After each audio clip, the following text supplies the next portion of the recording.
Hello, everyone. Welcome to yet another episode of Contact Lost, the Polish Warhammer 40k podcast. And today we don't have any specific topic outside of general updates about what's happening in Poland, what tournaments are happening, what armies are winning, what our top players are testing, and so on and so on. To talk about that today, we have my trusty co-host Joker Hey guys. and our staple, our good friend, the representative of the Polish national team, one of the best Polish refs to the UKTC and to the Polish events as well. I don't need to introduce this guy anymore. I give you Pumba. Hello, everybody. Nice to be back. Hi guys, it's great to have you. So thanks for agreeing to join us. So as I said, I don't really have any fixed thing for today. I was just hoping that we could catch up and see and let us, sorry, our listeners know what the Polish national team is doing. How is the Polish scene developing? Is the community already bracing for 10th edition? Or do the Polish players actually agree that the current state of the meta is probably the best state of the meta out there for, well, since a longer while, because that's what I've seen and heard on some foreign podcasts. So let's start with the most recent developments. Guys, what have you been up to? What have you been testing, trying out, and so on? Joker, I'll start with you. Have you been tinkering with anything new, or back to your old armies? Not much to be honest. So after the Demon Codex release, I've played that quite a lot, mainly on TTS. But also I went to Poznań for like a GT. So I think I've got quite a number of games under my belt, at least in terms of the numbers I can pull off. But I haven't been playing for like the past 2 or 3 weeks. It's to go to what you said about the meta. I do think it's in a good place. I mean, it seems fairly balanced, and I think Pumba will agree. The game's gotten a little bit boring. We haven't really had like changes to the mission for a very long time, and it's just so repetitive with the secondaries that are available to everyone. As in, there isn't really much of a choice for most roasters. So I think I've been taking a bit of a backseat for a while, and yeah, I'll see when I get more motivation to pick the game back up. Okay, But are you maybe this eyeing? conversation here will help me do it, just that. Oh yeah, fingers crossed. But so, are you eyeing any new releases incoming? Guard probably not very much, but what about World Eaters? What do you Um, feel about them? Well, I'll definitely try them out on TTS, see what it's like, but I don't know if I'll do anything with them for a long run. I mean, it would be another army. I don't know if I have the space to hide more miniatures from my wife. Yeah, we'll see, we'll see. But I really like playing the Demon Codex, and I still haven't tested all the matchups. It's just that I don't know, I'm not exactly motivated to play the game itself right now.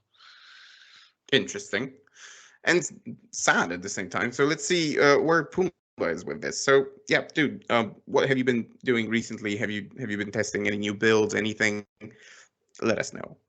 All right. So to start us off with, I've been attending a lot of GT-style tournaments in Poland. Actually, the one that happened in November in Warsaw was one of the first one I've skipped for quite a while. So that was a nice slowdown and an opportunity to catch some breath and actually think about what I want to play right now.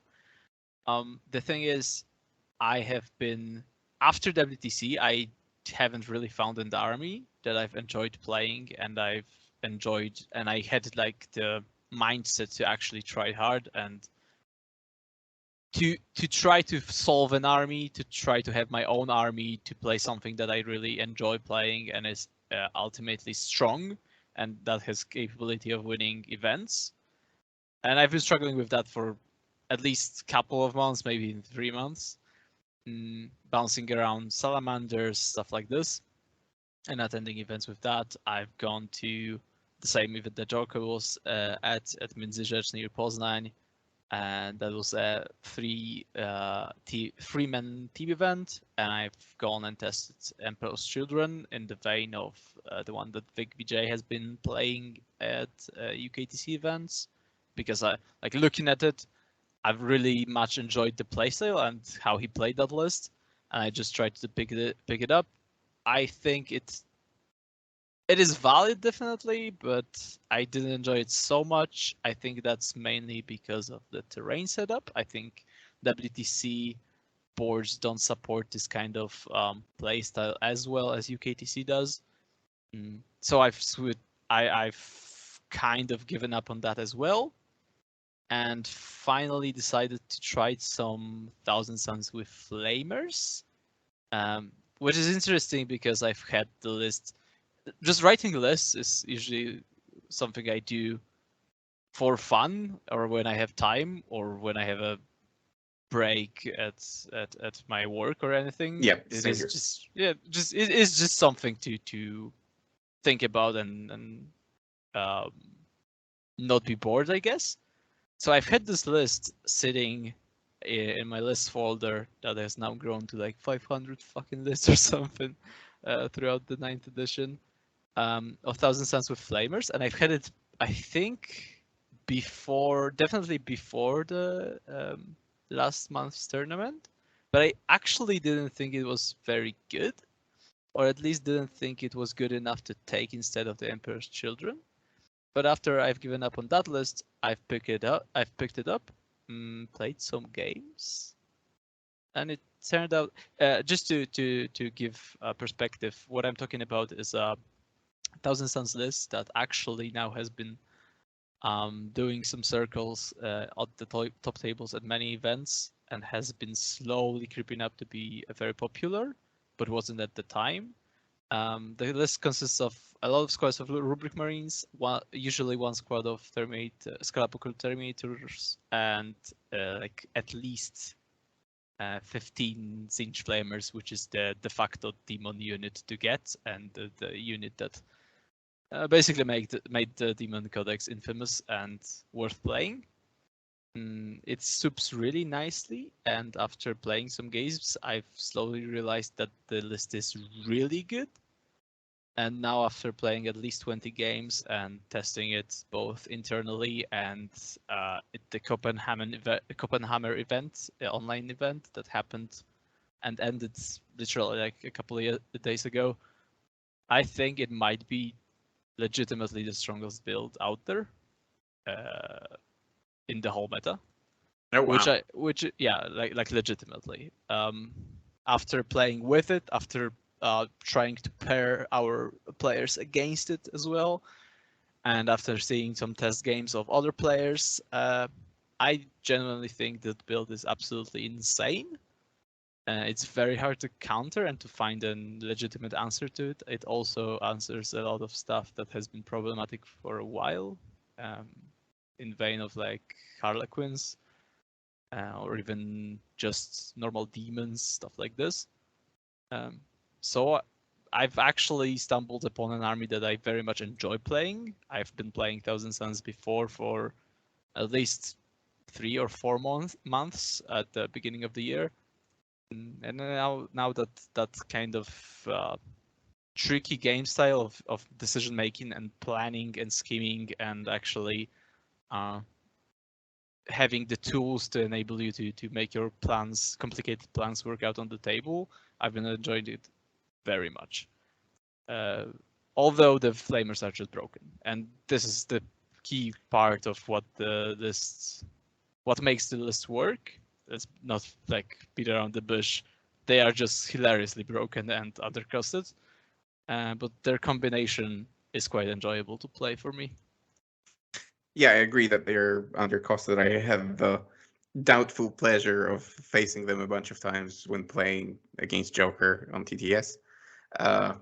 And his list basically managed to suck out all the enthusiasm I had for my new army and my new list that I was testing, just because the flavors are, you know, omnipresent, quite durable. They shoot like crazy and they wipe everything off the table. And if they don't, then you have, you know, all the other supplementing units from the codex, including Belacor, the Bloodthirster, and so on. So that list is actually quite good. I heard that David Gaylord picked this up, and this is what he is sporting after dropping the Leviathan build.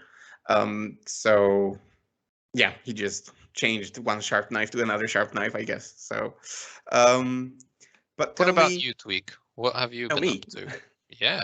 Oh, so when we came back from the LGT, I came to the conclusion that I really miss power armor. And I don't know why. I cannot explain it. I just, you know, I've been playing Tyranids for a longer while, and I was just missing this good old power armor style Just armies. chasing that sweet, And sweet 3-up save. yeah, exactly. But with Armor of Contempt, you know, it's a little With bit better. AOC. But yeah, but I think I fell in love a little bit with Vic BJ's army, but not even the effectiveness of the army, just the way it looked. Because we were at the LGT, you know, we had a chance to like take a closer look at his minis, the Demon Princes, Abaddon, you know, the Noise Marine. I just fell in love with chaos again. Bro, that Demon Prince of his is a Exactly. masterpiece. That was my favorite model at the whole event. For context, he looked like I would describe him like a Dreadlord. Dreadlord, I think they are Dreadlords from Warcraft. From WoW. Yeah, exactly. Like holy shit, that model is great. Yeah, we have a pick like Vitalis, who was our you know is our third brother in Contact Lost and was our sound guy and third technical wheel guy. Yeah, exactly. So in our trike, he even took a picture, like literally took the Demon Prince, put it next to his face, and we have this little picture of him on Facebook where he is hugging the Demon Prince because he loved him so much. So we both came back home, and Vitalis picked up Thousand Suns again because of VPJ's army. And I decided to go into something completely new, and I actually bought an entire Death Guard army because I saw a list that I found quite intriguing from the WTC. I don't know, Pumba, if you recall the German Death Guard list with like 45 Plague Marines, and I remember it very well. Yeah, some characters and so on. I find it intriguing, and I've been tinkering and toying with the idea of putting something like that on the table, and I have. So in one of the games, I played against Vitalis and his like mixture of chaos, Belacor, some Helverins, some possessed, and so on, and it actually won. And then I played against Joker, and as I said, Joker managed to suck out the life out of me. So I'm still, you know, I'm like I used to have some borrowed models in those games. Now my birthday was last week, so I got more Tarian. I have another Plague Burst crawler waiting for me in a box. So yeah, I have plenty of stuff to do. And if I get bored with that, I can always go back to Tyranids, which I also have played recently. So against New Guard, which I think we might touch upon a little bit later. So yeah, so you know, plenty of stuff going on, despite quite a hectic lifestyle. So yeah, I'm enjoying the game, even though I wanted to ask you, because you both sound a bit tired, or maybe suffering from some sort of 40k fatigue. So I felt that, or something similar, not long after Nephilim dropped. So when the new rules came out, when the CPs got reduced to, well, 6 tops, but usually you start a game with 1 or 2, unless you're Necrons. And it felt to me, I said back then that I think that this is what is going to make the game a little bit flat. It's going to make the game a little bit boring, because you won't see a big choice of relics, you won't see a big choice of world traits, and so on and so on. Would you attribute your fatigue to this, or is it something completely else?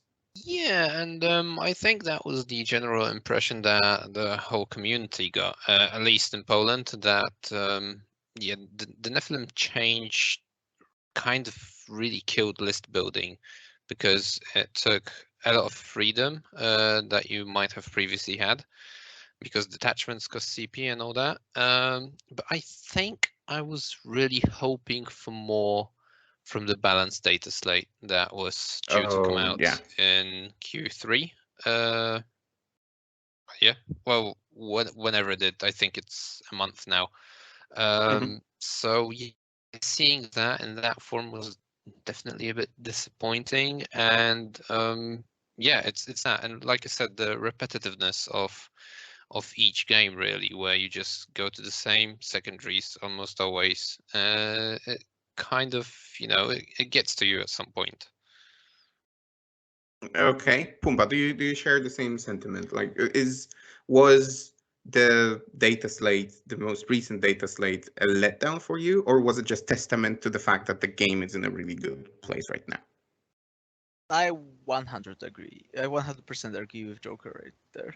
Uh, I think, and I've been talking before the data slate that the game has gotten stale for me and generally boring um, for a while, and the fact that the data slate basically didn't exist and didn't move any needles uh, even made the situation worse. Because we are now faced with the basically waiting time and downtime waiting for the new mission pack as well as the new data slate, new points updates. Basically, and I've been talking to actually a lot of people from outside of Poland as well, so it's not only, I think, our perception that the game has gotten stale as hell. Uh, at, and dare I say, kind of solved. I mean, new things have appeared because of new codexes. Leagues of Votann has been making rounds. The Thousand Suns and Flamers build because of Demon's Codex has been getting tested, stuff like this. The Leviathan is dead, sure.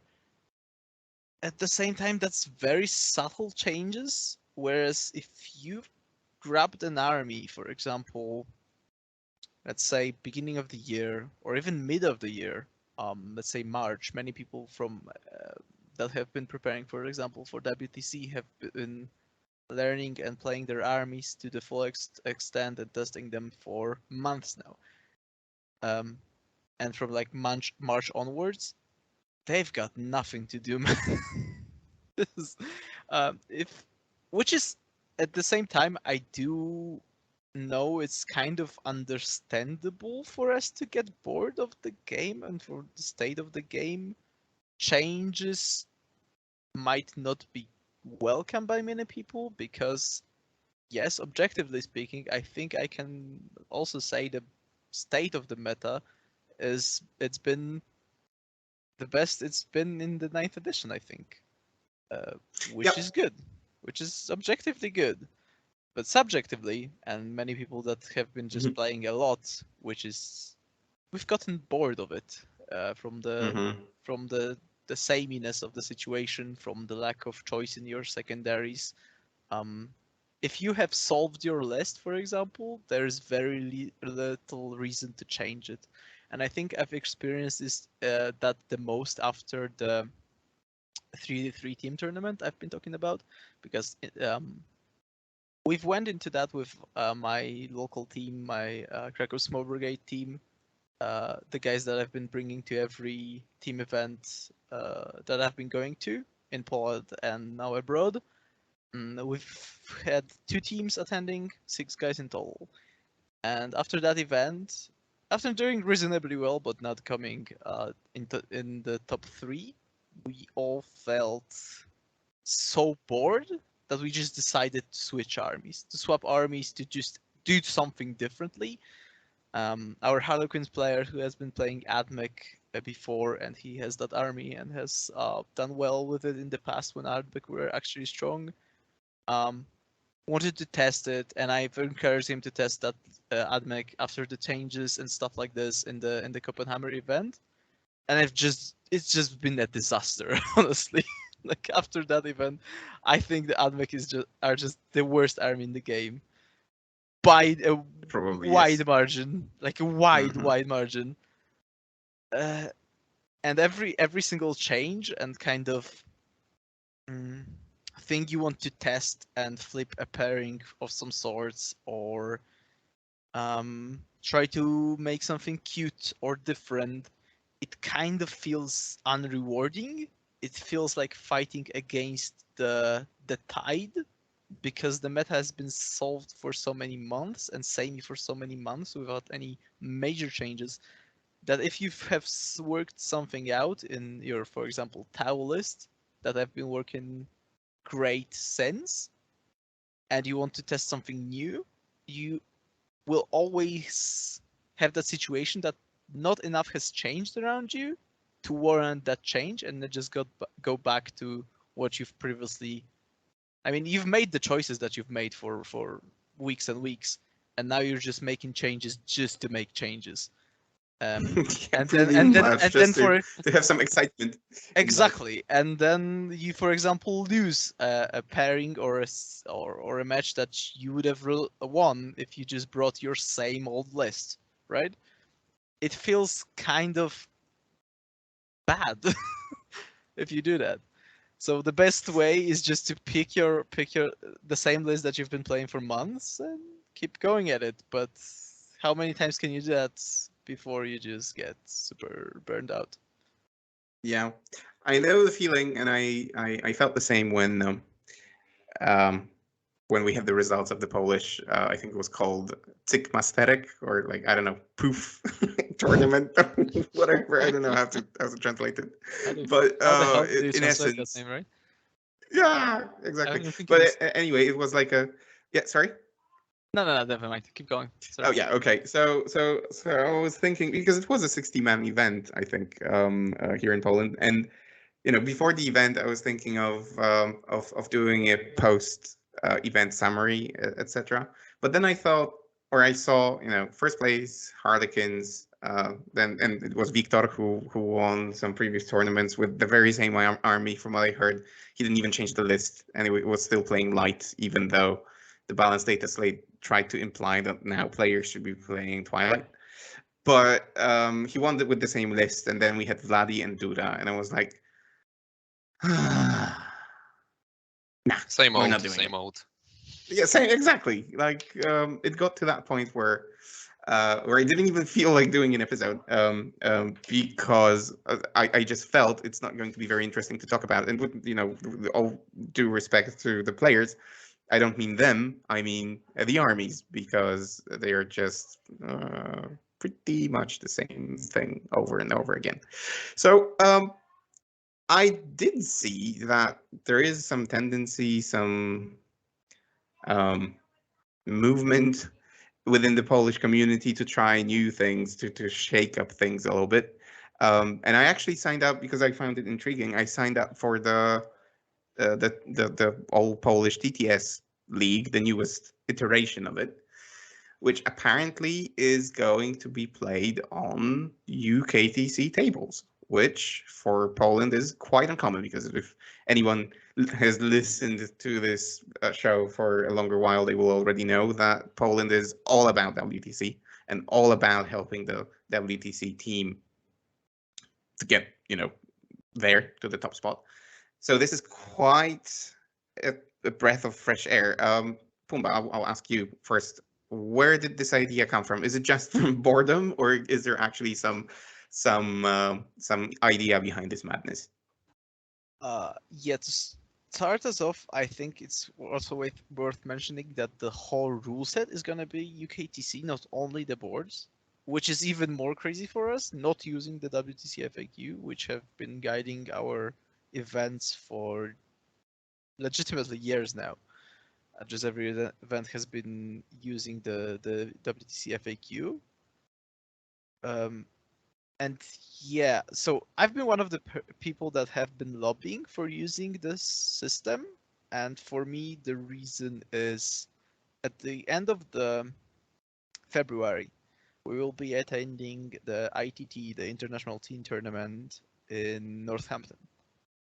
I have a team already for that event. I will be the team captain for it, and I just wanted to actually get some reps in, which, like, combined with the fact that everybody is just fed up with the game and its staleness, and also with, to be fair, I think it's already time to say the staleness of WTC boards and their general state.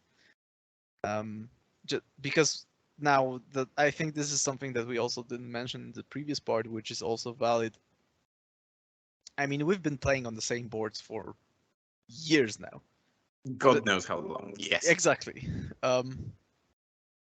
Which also, like, complements the issue of playing the same missions, same secondaries on the same tables, right? I think those are the main two reasons for this change. One, people wanting to experiment more just to have something to figure out, or out of sheer curiosity how those boards and rule set works.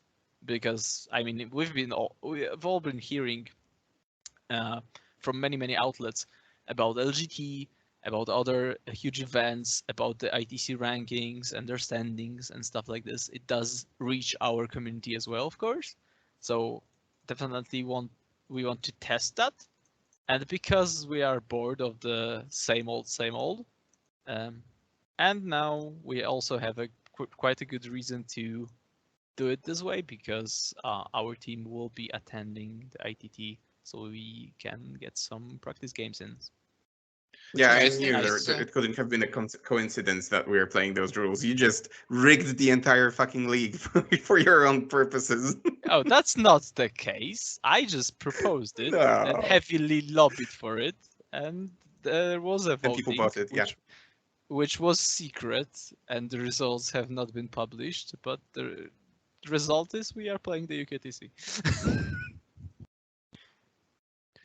Yeah, I think it's a good thing you mentioned those WTC tables, because just before you did that, I thought of that myself, and yeah, I think they were also created a long time ago now, when the game, the state of the game looked a bit different. I mean, you didn't have like crisis blobs moving 18 inches shooting you off the board. You didn't have boats moving 22 inches and spamming you with shuriken shots. So I guess one could expect that they would shake those tables up a little bit before like next year's WTC. God, I hope.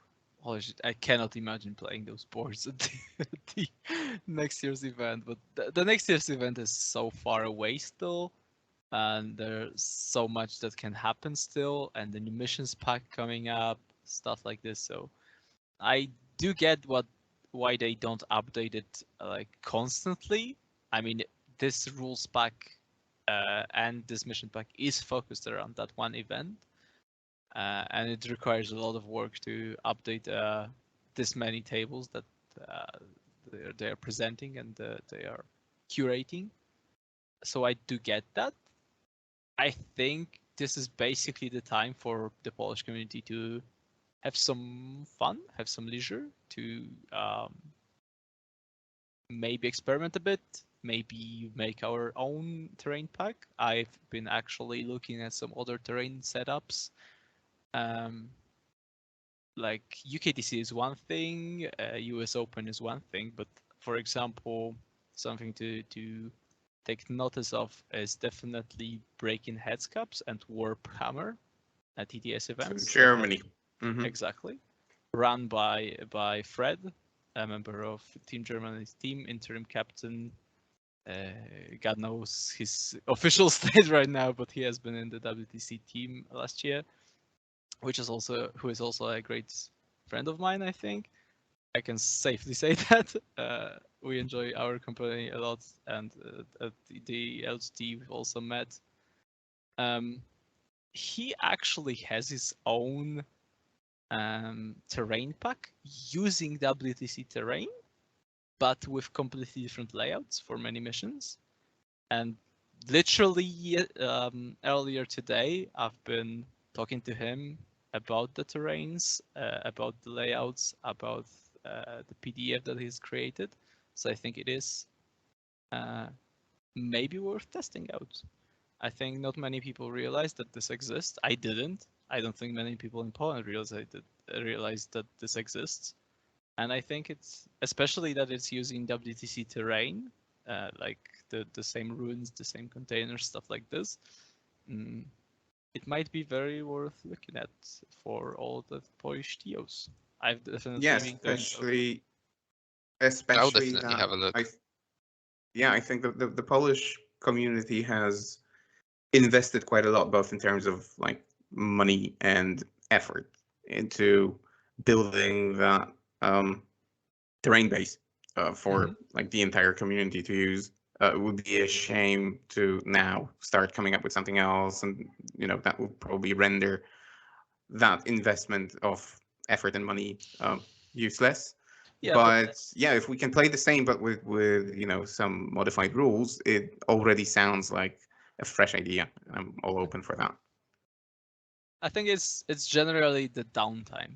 I mean, it's the downtime for the preparation for the event. It's not downtime for many teams because the selection process is in full swing, not only in Poland but abroad, from what I'm hearing as well.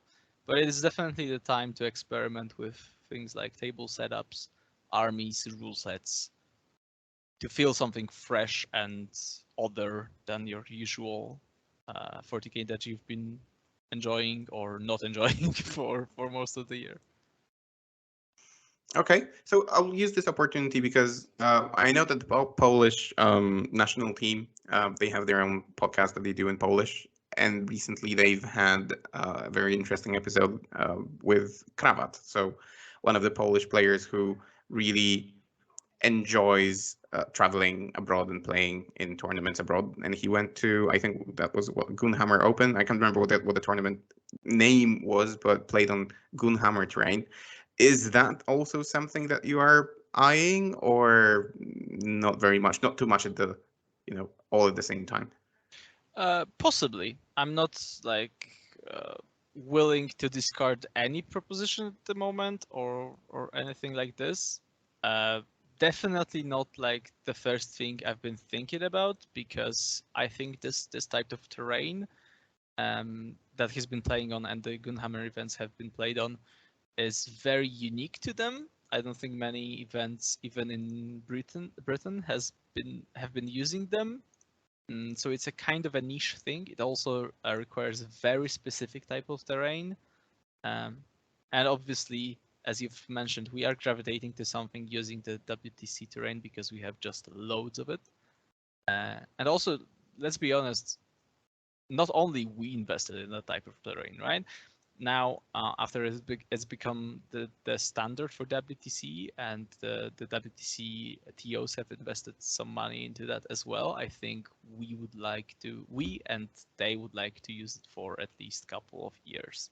So I think like changing the layouts or some rules within that limited space of having those exact terrain types is something that definitely makes the most sense for the Polish scene.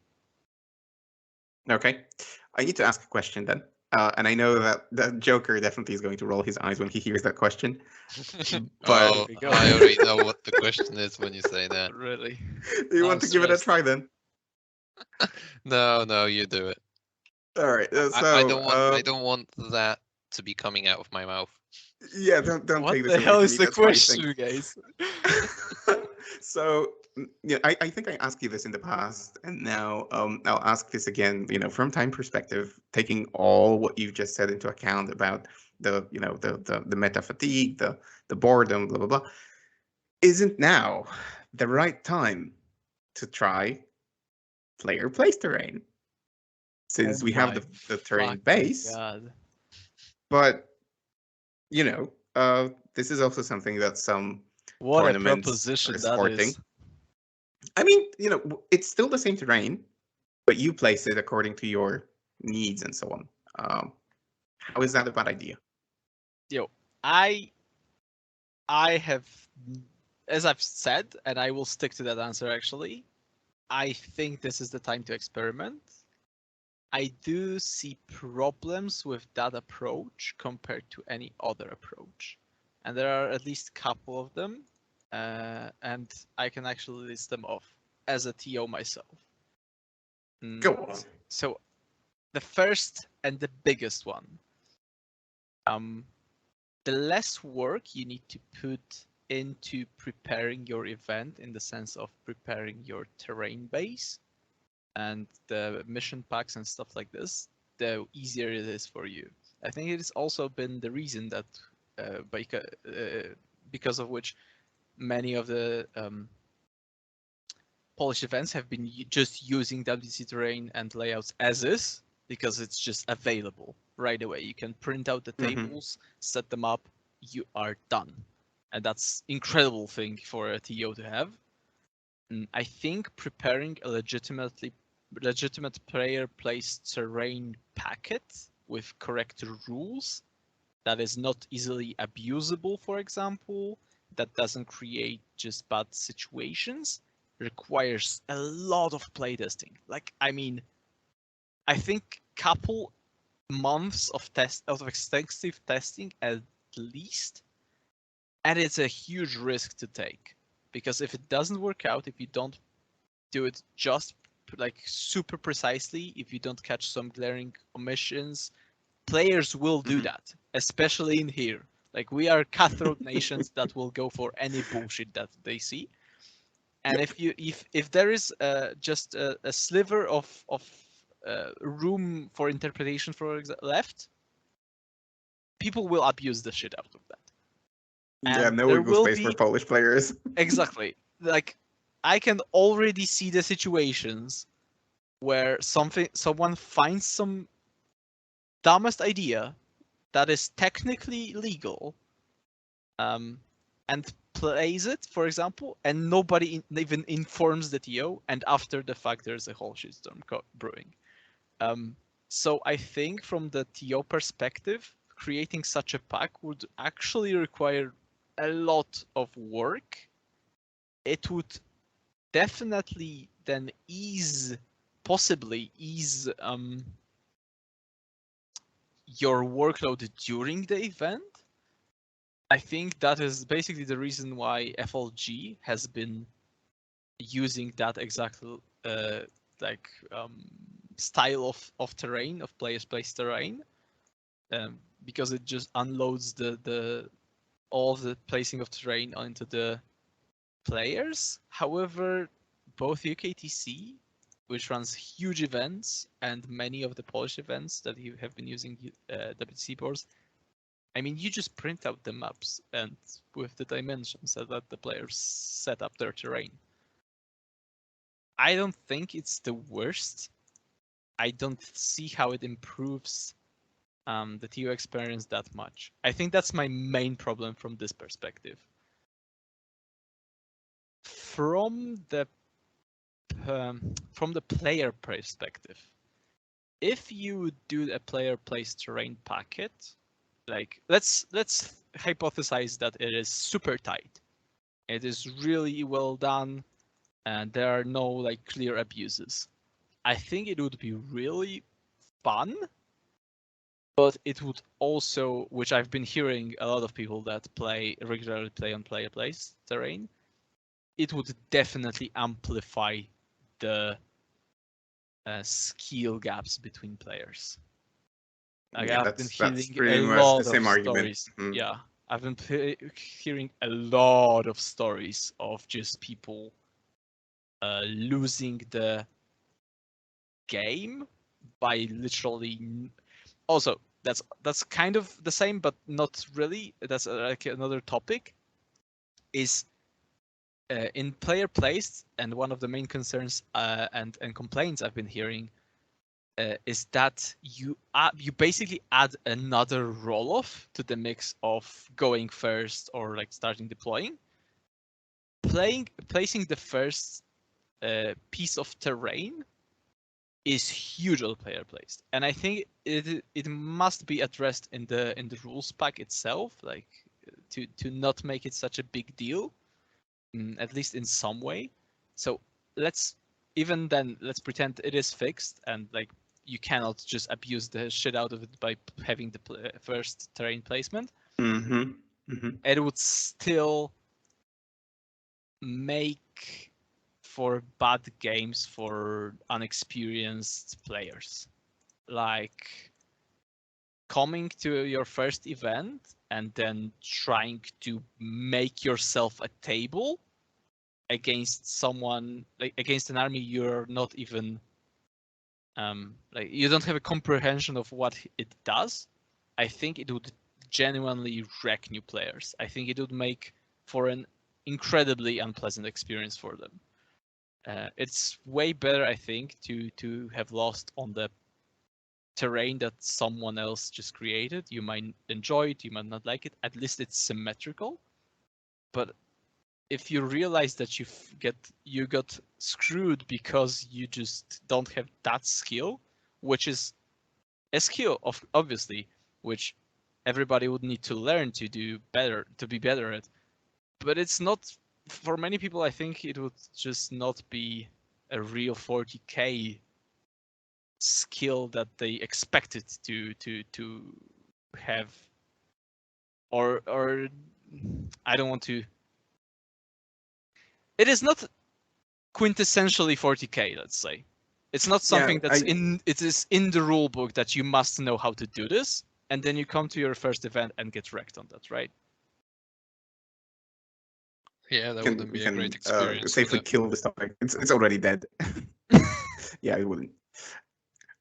Okay, so I have a different thing because another, to me at least, another sort of like a litmus paper of where we are currently with the meta and so on, and an indicator of how things have gotten. And Joker, I'll address this question to you. One of those indicators is that the Polish community started having a closer look at a different scoring system because, again, WTC, we used to play the score differential 20-0. And recently on the Facebook of the Polish League, there was even a question posted whether we should move on to win, draw, lose. So something that the whole Western Hemisphere basically uses. So what's your take on that? Is that going to change anything? Is that a meaningful change? Is that a desirable change? Or is it just, oh my God, we're so bored, we're going to try anything now? I think it's a mix of all of these. I mean, definitely the boredom part, but also, well, this discussion keeps coming back every now and again. Maybe it's also the voice of people who are sometimes frustrated that they get low wins and therefore in the differential scoring they're not placing high even though they're winning games. And everyone else almost in the world, I think, at least in terms of singles events, they're playing win, draw, lose. It seems like the natural way to play. That's how the game's published. So I think there's no reason not to give it a go. Although at the end of the day, it looks like it will still be the same people attending the tournaments. It will still be the same armies winning the tournaments. But well, we'll see. Hopefully, I'm proven wrong, and it will be a nice change. Okay, Pumba, if you say A, maybe you should say B and go all the way. Maybe we should just go ahead and join the ITC then. Oh boy, haven't we already? I mean, are we in the ITC in any way? I mean, I think no, because we shit on BCP. I mean, exactly. I don't know what you guys mean. I got like 20 points for the second place at the WTC. Well done, you. Okay. Like legitimately. Pat on the back.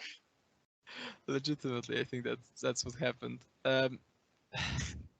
ITC. All right, let's actually discuss ITC. I think it's a fun topic, or at least a topic that's worth discussing. ITC is, in theory, a ranking of every player in the world. In practice, it is absolutely not. There are two countries that have any chance of scoring anything in the ITC is USA or North America generally, because Canadians can also go to events out there, and UK. That's legitimately it. And that is because that's how the system has been constructed. The ITC ranking is a construct of FLG, and this is something that they have created in some part as a marketing tool. Like, I'm not, I don't want to sound like dickish or offended or anyway, because I might come off this way. That is not my intention. I think it's absolutely valid in that sense. I think what they've done is actually commendable, that they've have gained so much traction under this one banner and one organization that just does events, and they have created their own ranking to rank people at basically their events. It's just that they have expanded beyond that, purchased BCP. Have they purchased BCP? At least come into some kind of argument. I think they might have purchased it wholly, and essentially created their own ranking for international events.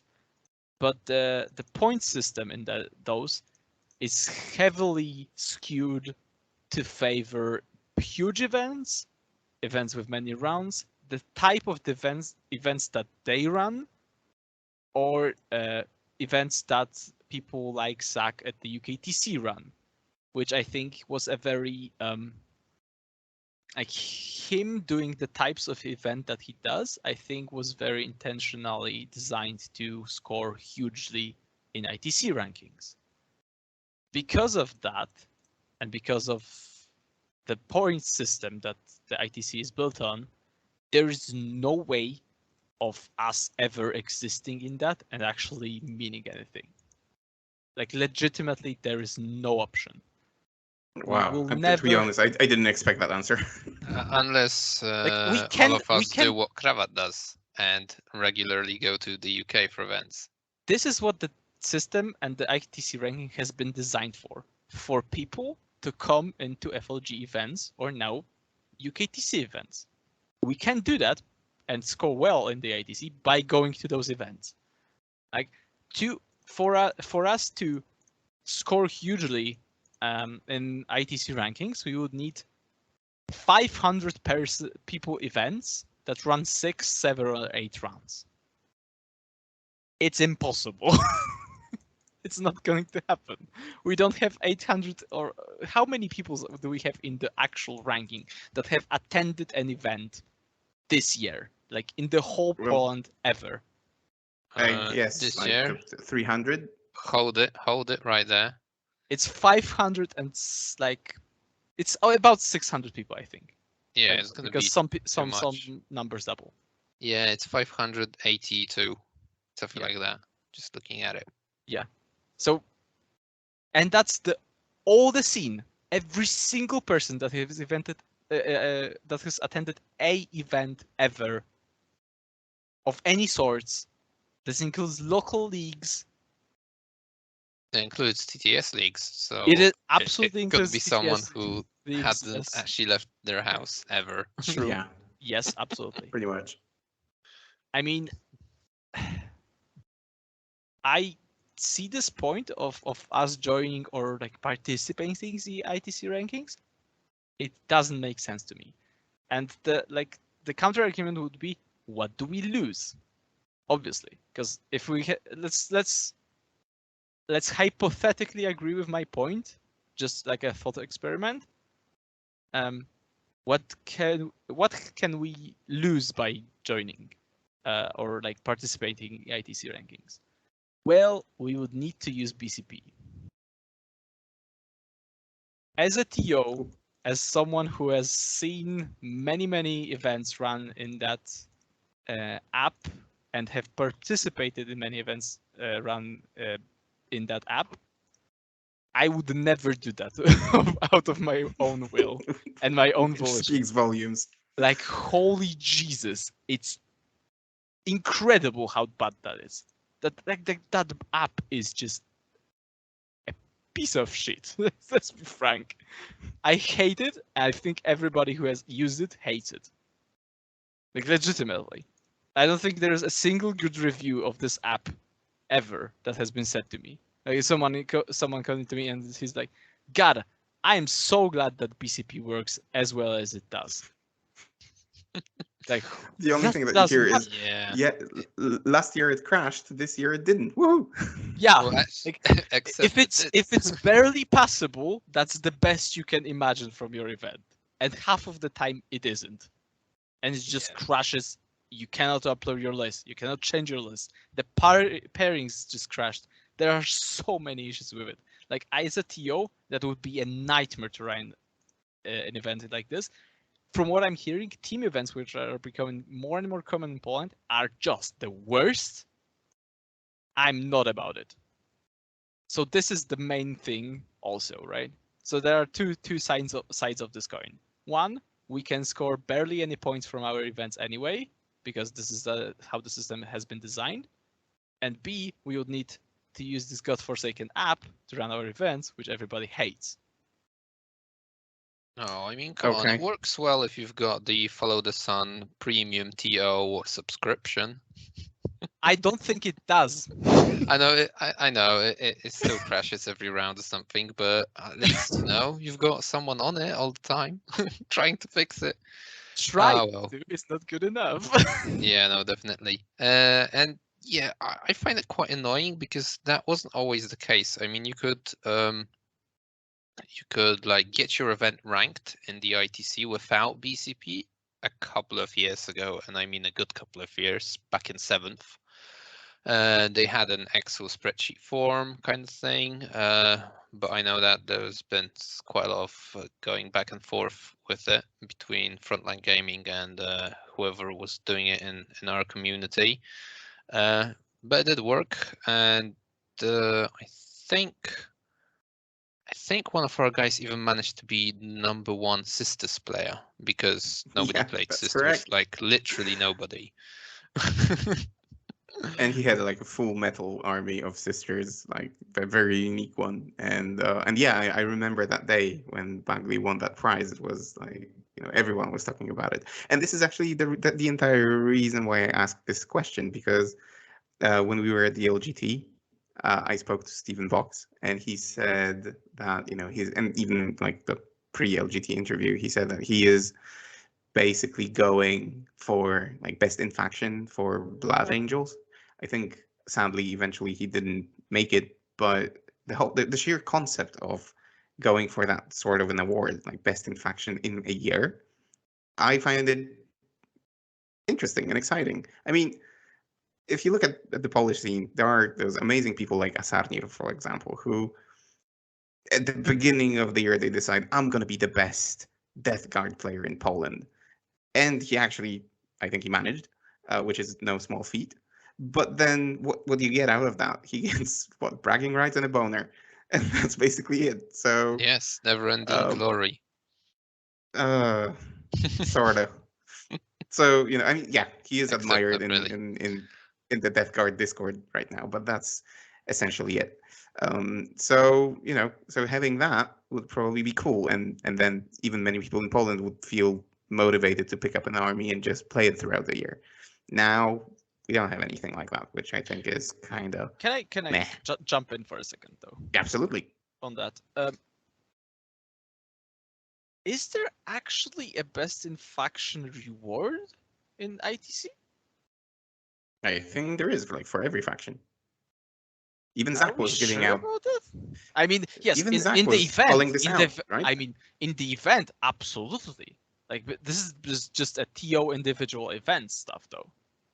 No, but No, I think Zach also did like the whole UKTC season kind of thing. I think he recorded it with Dom, I think, and they were going through who's the best. I don't know if any rewards actually came out of it. Maybe like a diploma or whatever. Yeah, there is. I think there is like a diploma and a little statue or something like that. Like, and you can. That's why I mentioned Bagley, because a few years back, like I don't know if that was 2016 or 2017, at the LVO, at the very end of the LVO, they would go and they would announce who was the best player in the faction for the entire year.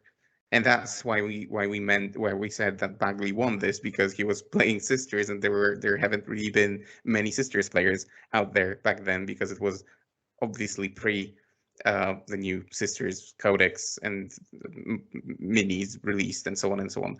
So yeah, so I think there is something like that, and I think that would be amazing to have that in Poland as well. Yeah, I think this is absolutely something that we. By the way, our ranking is absolutely designed to do that. We do track army statistics. Yeah, We do. So all that now it is to do, there is to do, is just implement some kind of reward for that.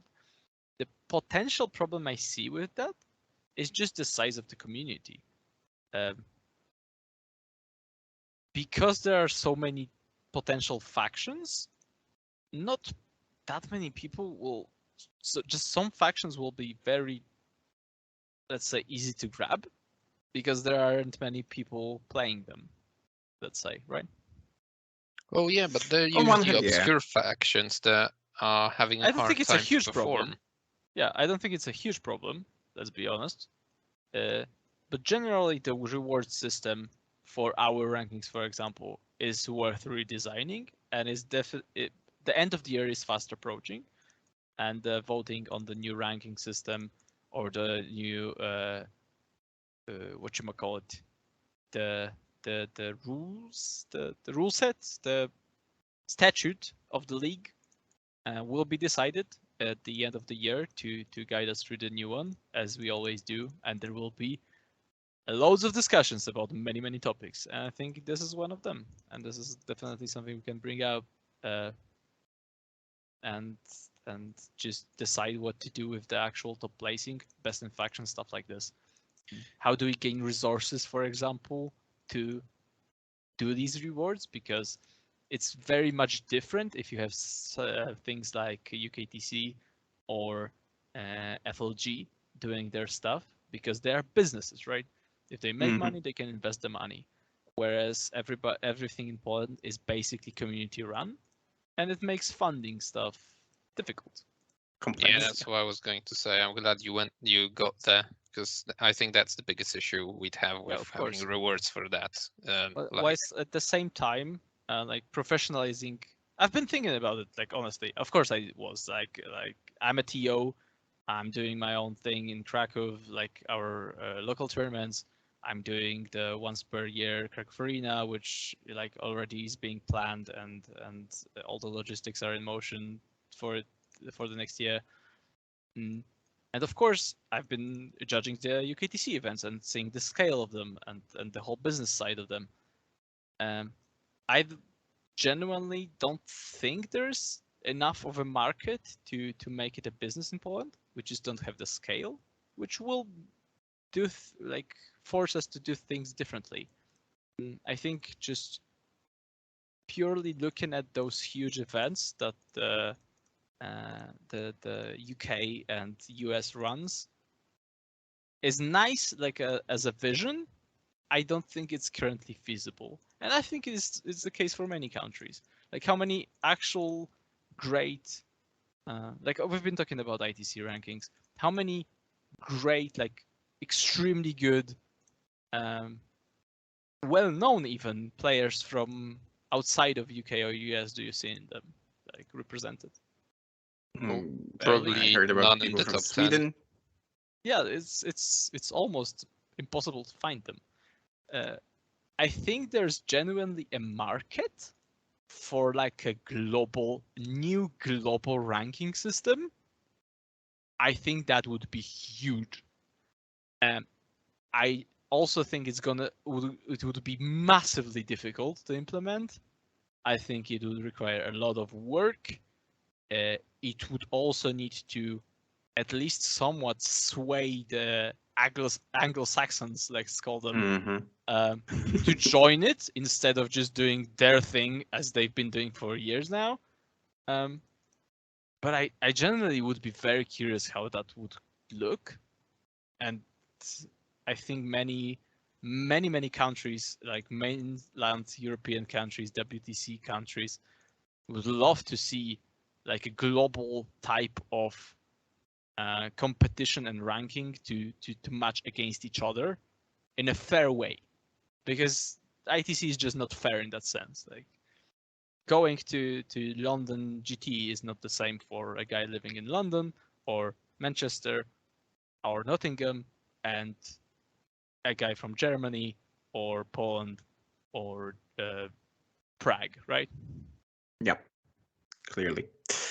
Okay, so we ventured a bit far, and I think we got, we went into a digression or got sidetracked a little bit. So I'll come back to the game itself, because I wanted to ask about maybe a little bit different aspect of the game now, the armies themselves, because in the recent months we've seen some knee-jerk reactions to the Votann army.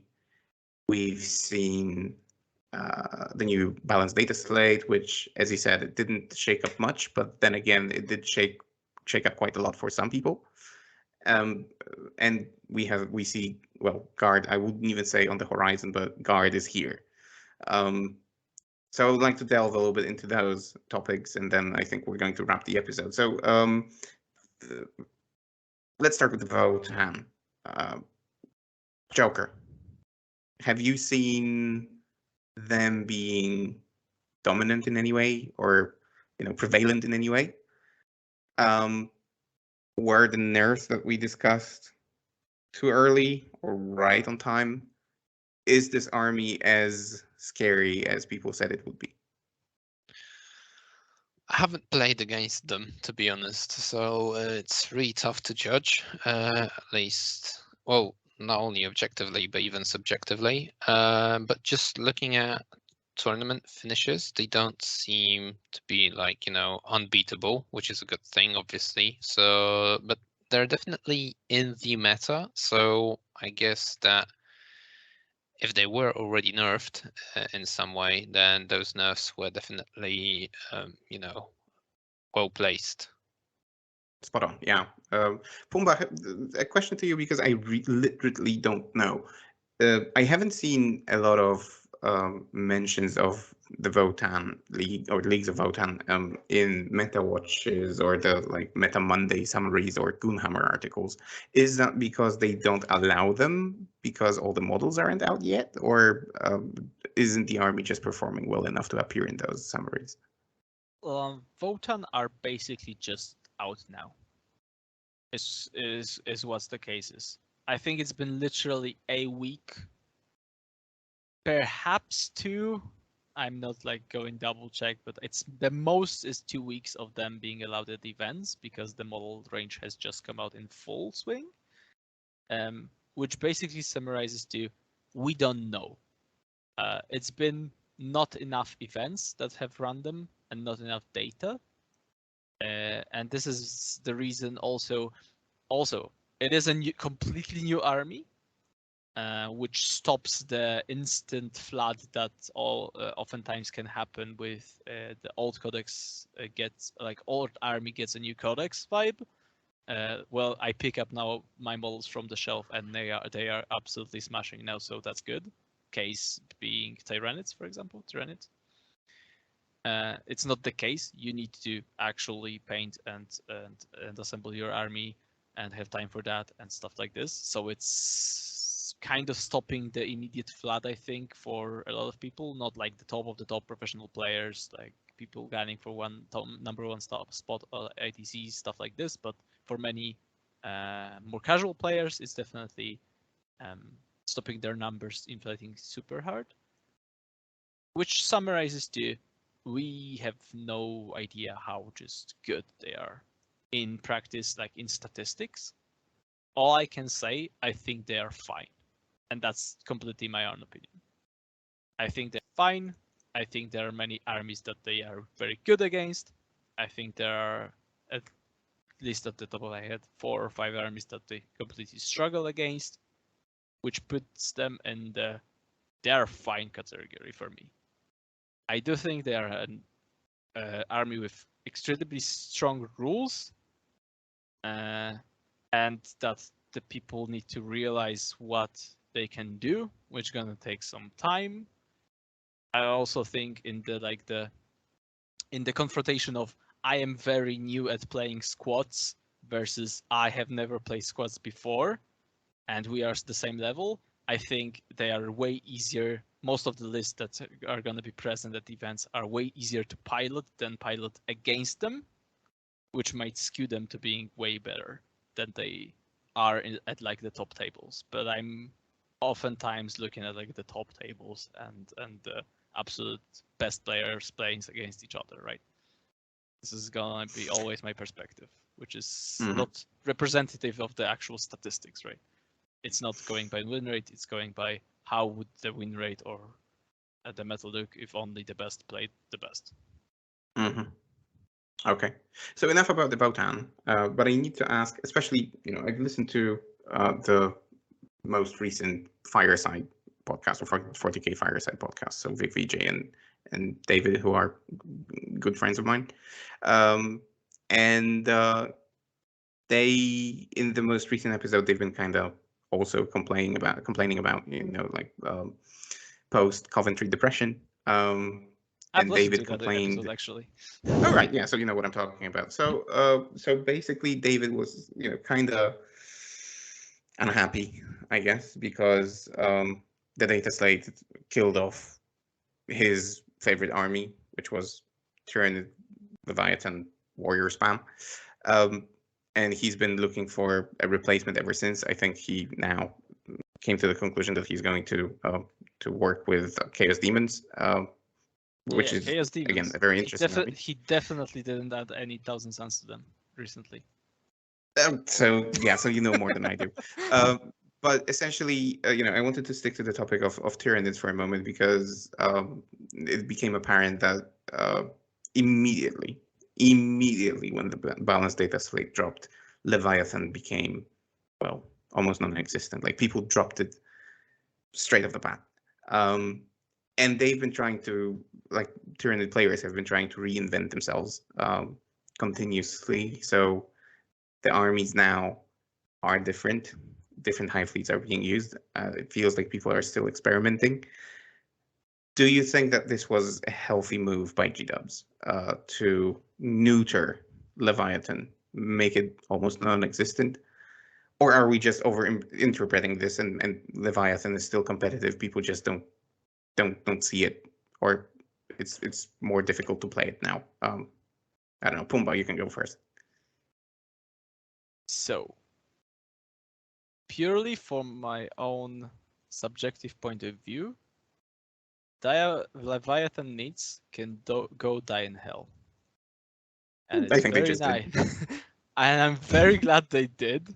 And I am very excited for not seeing any more warrior bricks ever in my entire life. Yeah, you won't miss them. I know why. Especially after playing fucking 4 of those bricks at WTC. Yep.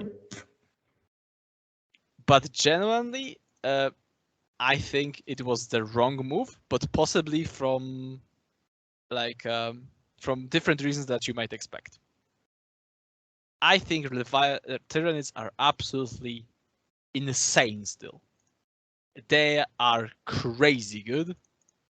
Everybody could just grab Kraken and smash face with it. It is genuinely what happened. It's been happening. Just some players, like David, for example, of Ines, well, guess what? They got bored of the meta. So they wanted to definitely experiment with something else. I know Ines has been just going ham at his at the GSC list that he's been tinkering after WTC. It's also his downtime period as he's the Team Scotland WTC captain, and so he has the opportunity to experiment. He doesn't have the obligation to test and practice his army for WTC itself. And legitimately, I think everybody who played Leviathan Nids could just take the Kraken list and do just as well. It's a different list, it plays differently, it's superbly strong. It's insanely strong still. I think Tyranids are still one of the top factions. I'm not gonna bother like actually ranking them or any other factions right now, but they are absolutely huge and the top of the top. Like Yep. to give you an example of a person or a player who has been playing it for a long time and hasn't reached out of them, Jokul Johansson from Team Iceland has From been playing. Iceland. Yeah, he has been playing at the Copenhagen events and smashing face with them. He's an excellent player. We know him ourselves, and he just switched to Kraken and continues to smash face with Tyranids. It's absolutely possible, and I think most of the Tyranids players, competent Tyranids players, would agree this is the way you do it. Is Leviathan completely dead? Maybe. Honestly, I think there are still some possibilities of a build there that are just way easier and more obvious and more probably superior options at the rest of the codex. Tyranids are generally the problem. The problem with Tyranid codex, which has been known for many people and for many months, is that the whole codex was broken. Like legitimately, it's very difficult to find a Tyranid datasheet which is legitimately a bad datasheet. I've actually had this exercise recently of just looking at every datasheet just without the context of other Tyranid datasheets existing and finding a genuinely bad datasheet in the context of a wider game. It's quite impossible. Like 100%. I would think. I mean, again, it's a unit that other books would like to have, which only speaks about a lot about the strength of the Tyranid book. But Gene Stealers, I think they are a one lot of could be done to bring them back. I mean, they are But they are not definitely weak. one of the worst units in this in the Tyranids Codex. I think they are legitimately fine at their power level overall. I don't want them to be back. Yeah, I mean, any other army would probably love to see a unit like that. Yeah, And the exactly. sheer fact that Tyranid players are complaining about this unit being, too weak or I don't know, overpriced or something like that.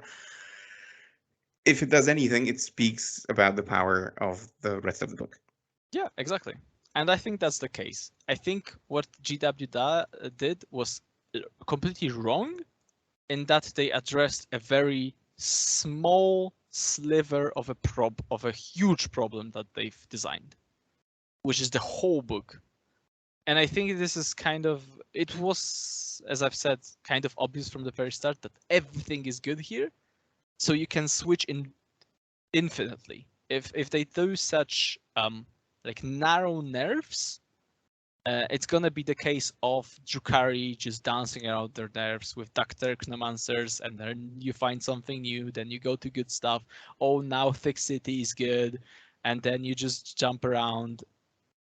It's been a case for them because they've been so internally strong and balanced internally, and it's the same with Tyranids. You cannot balance this type of codex by making those narrow, precise changes to one sub-faction. People just can switch to Kraken and still do incredible things. And that's what's happening right now. Okay, Joker, would you say that Tau and Harlequins are a menace right now? No, well, definitely. I think the results of tournaments speak for themselves. I hear that Tau is only now starting to bully tables abroad in the Western Hemisphere. So, and they weren't touched by the Balance Dataslate. So obviously, if Harleys and Nids get a bit of a nerf, then Tau is a clear winner. So yeah, they're definitely up there. They're definitely in the top armies that you need to account for when going to an event.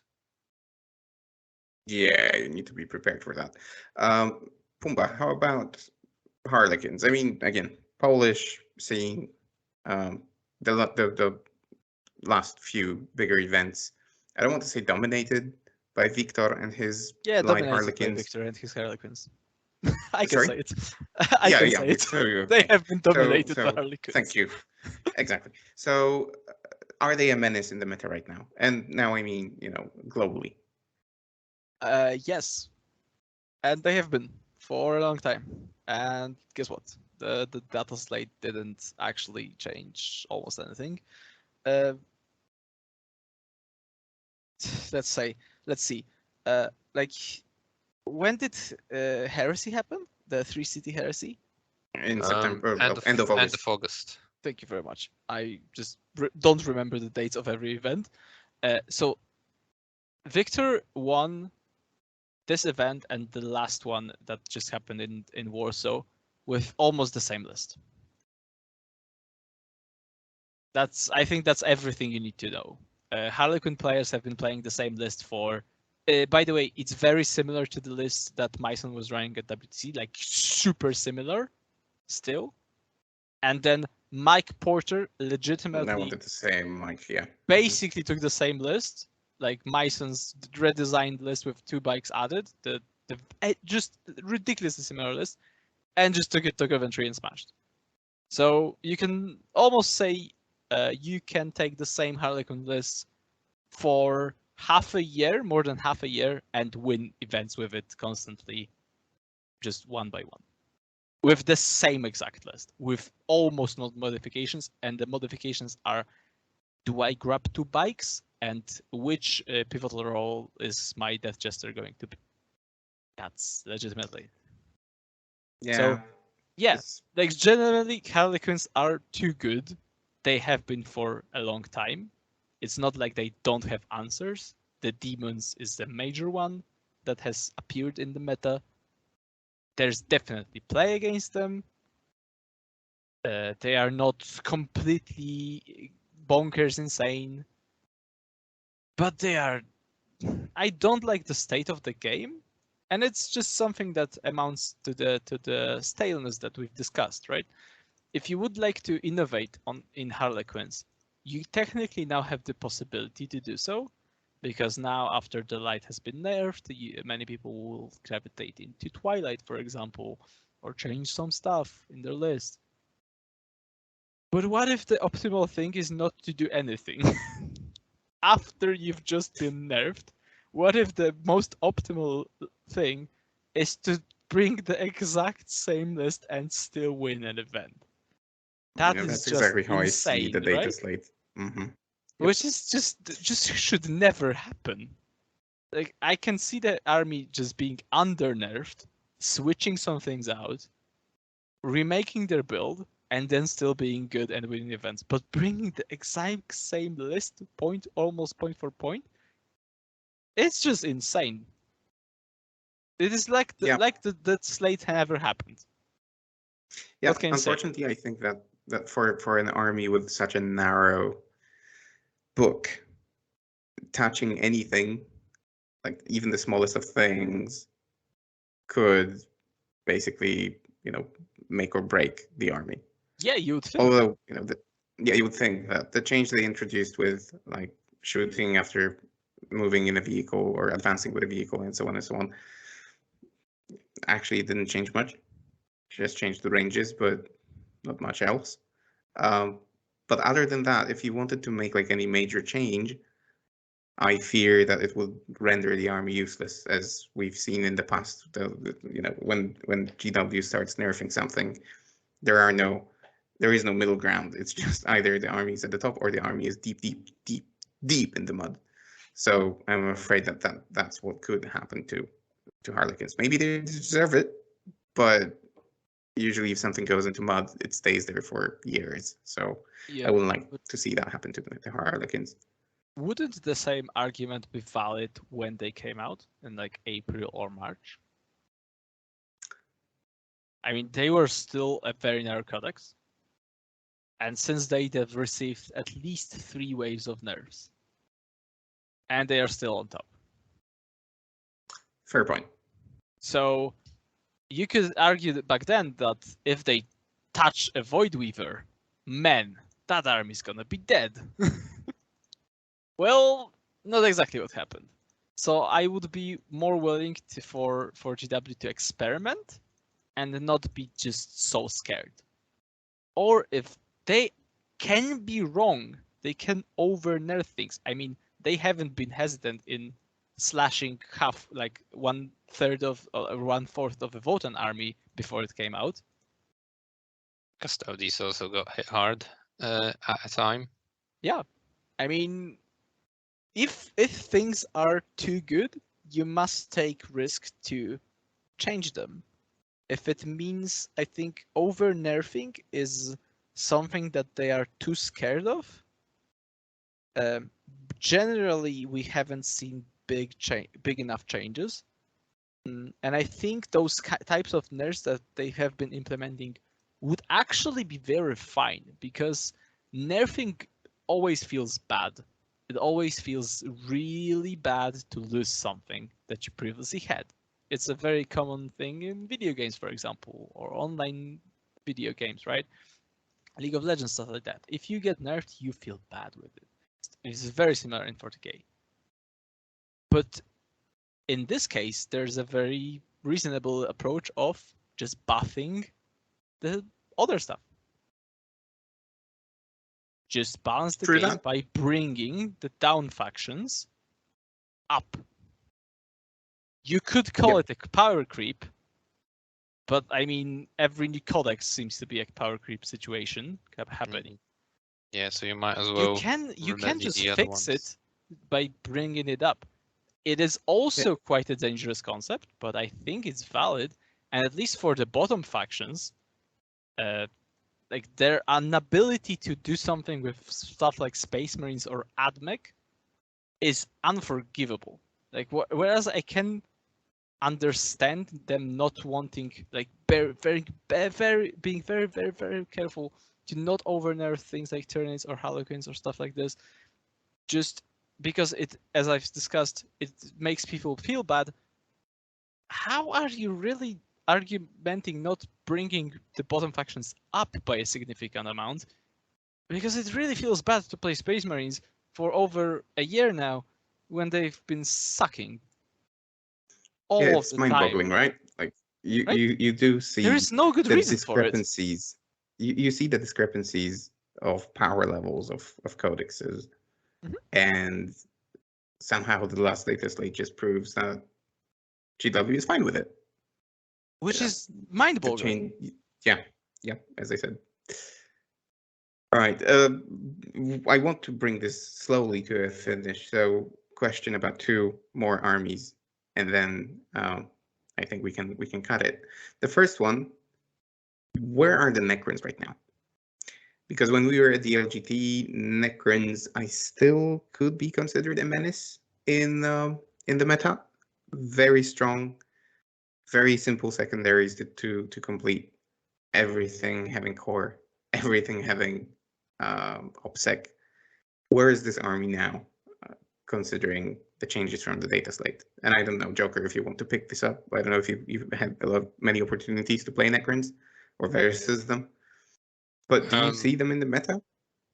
Well, I think they're still quite strong. They haven't been touched, right? And their problems come from a bit of a different thing than just the power level of data sheets or abilities, etc. They just have obscene secondaries, which they max out just by looking at the score sheet, and that has been in no way remediated. So I think they're definitely still up there. Pumba? Yep, I think so. I think it's become harder to play them again. I think they've kind of, I mean, the king or no king question is still legitimate. I think many people are still didn't come to terms with dropping him. I think it absolutely is the right choice to drop the king. Just do your secondaries. Bring 400 points more of models with OPSEC. It's gonna work out really fucking well for you. But it also requires you to forget the old ways of killing things. Necrons will kind of, because of their old datasheets, like go back to not being able to kill very well this way, which is fine. You just need to like adapt to that thing, and because of that, they've actually become quite. They've came back to being a little bit of a difficult army,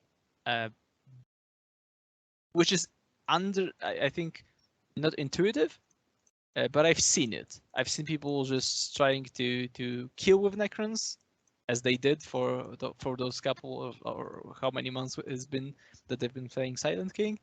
Now it's back to playing their OPSEC movement, move blocking shenanigans, now with incredible insane secondaries and winning game this way. So I think they are still extremely good. They do have a lot. They have at least some bad matchups. Yeah, they're fine, but I don't like they're this type of army that just nobody wants to play against. I feel like they've been balanced in a way that where our codex sucks and our datasheet suck. Well, we do the secondaries, we win, but it was boring for us and boring for our opponent, and then he tabled us in 3 turns, and then we still won. And so they are, I would say, one of the actual worst armies to play as or against. They seem to be extremely boring to me in very many ways. And One up for that from me. I can't playing against them isn't fun either. You just need to go ham and table them, or they win. I need to table them fast Unfortunately. enough. Exactly. Oh yeah, For it to matter. before they complete the secondaries. Okay, then last army and last question, and this is an army that we don't have data for yet, but I mean the new guard. Again, Joker and Pumba, both of you, you probably, I'm guessing, you haven't had the opportunity to play against the new guard, but you've seen the book, you've seen the data slates, you've heard the 4-hour-long Polish podcast with Rudy about the new guard. Do you think that this will shake up the meta and bring back the, I don't know, something interesting to what we see on the tables right now? Whoever wants to pick this up, go ahead. I'll just let Pumba talk because I haven't read the book, nor have I listened to the podcast that the team has released. Because I'm, as I said in the beginning, I'm kind of on a break, and Guard is like an army I could not be less excited about, probably. Nobody likes Imperial Guard, honestly. I mean, I Nobody played likes against them. them already, so You tell us then. I mean, I'm interested in your opinions. I have my own. I have read the book, not extensively, but at least know what's happening, and we've been already designing lists, as you do. So I played. We had a friendly game against Vitalis, and we were even thinking of doing an episode on this just to talk about our list and how the game went, but it never came to be because of time. So essentially, Vitalis fielded 7 Lemon Russes. I can't remember the name of them, but there was one that has one shot that ignores invulnerable saves. And some other ones just issue orders and so on. There was a Baneblade, there was a Sentinel, and I think 2 or 3 squads of infantry with because they still can take any loadout they want. So they had everything. They had like a mortar, a missile launcher, I think, or definitely a last cannon, and that was it. And then I didn't know he was going to feel that. Not that it would matter, but I didn't know he was going to feel that. So I wanted to tinker with a new model that I got for my birthday for the Tyranids army, which was the Tervigan. So I brought a new take on Tyranids, like something that I wanted to test out, which was basically a Kronos build with a Tervigan with 2 30-man units of Termagants, and then what else was there? A Harpy, a 2-man unit of Carnifexes, and I think that's that. Oh, and the Hive a Walk Grunt or a Hive Tyrant with Shark Gullet. So no Reaper of Obliterax and that stuff.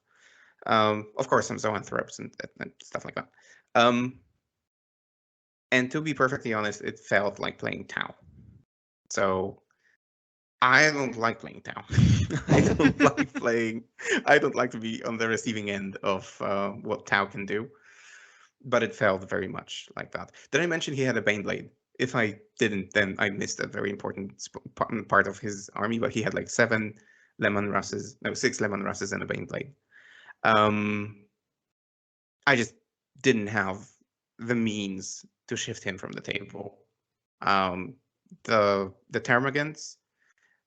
Now I can say from like in hindsight, we didn't play on proper WTC terrain, so we decided it's just going to be like GW terrain.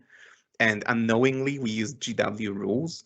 Unknowingly, because I didn't realize that when you revive and bring back Termagants with the Tervigan, you cannot conga line them, and you should bring them back according to WTC rules, like within 3 inches of a model that had existed before you started bringing them back. So I was conga lining them, and then this allowed me to have control of the table and allowed me to get some easy charges, wrap him, and basically keep him in combat. So he couldn't shoot at me.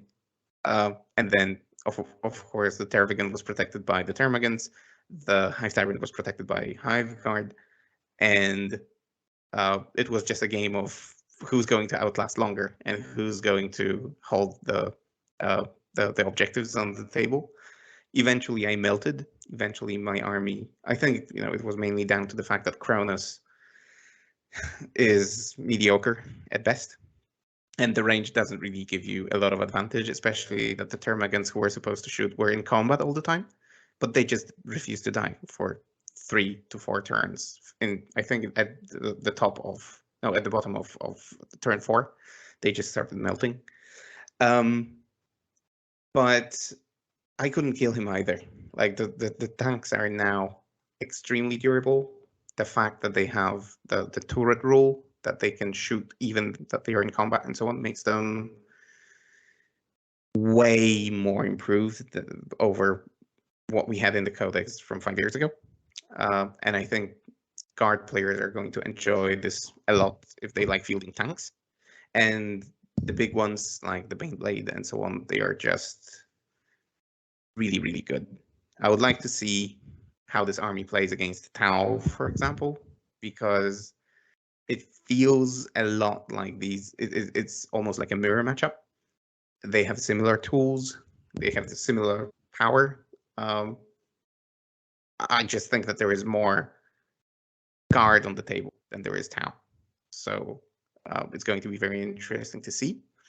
Eventually, I lost this game by like 5 points, I think. Had we played the WTC rules and adhered to them, he will wipe me out way, way earlier, just because I wouldn't be able to reach him that easily with the returning Termagants. But the army seems fun. Vitaly seemed to have really great fun, even though he, like, in the first turn. No, I think I came to the game with like 60 Termagants, and we calculated that 130 came back or something like that throughout the entire game. I would have to ask him exactly for the calculation, but it was insane. Like I was using the Tervigan's return ability, and then the Endless Swarm, I think it's called, the stratagem, where you get to the something Termagants. So it was like an endless wave of bodies that he had all the big guns. He had everything to hand down, things like the Harpy, the Hive Tyrant, the Tervigan, the latter two he couldn't target. But it was very ineffective against the Termagant, so it was not the best for him as well. But eventually he prevailed, and the guard just did what guard does best. So he didn't erase me from the table, but I just didn't have the means to open him or open his tanks. So that's what gave him the game at the end. He scored at the very end, and I think that was what made the difference. So the Codex is looking very strong. It's not looking entirely exciting for guard players, just because it seems like a lot of variety is gone. All the regiments and so on seem to be gone. So like you don't build your Katachan or your Talarn or your Valhallan army anymore. You can use those units freely as you want, but it's not like a themed army anymore. You just bring a little bit of this, a little bit of that. So again, to like dedicated card players, I think it's a downside. But from the sheer power level and what this army can do,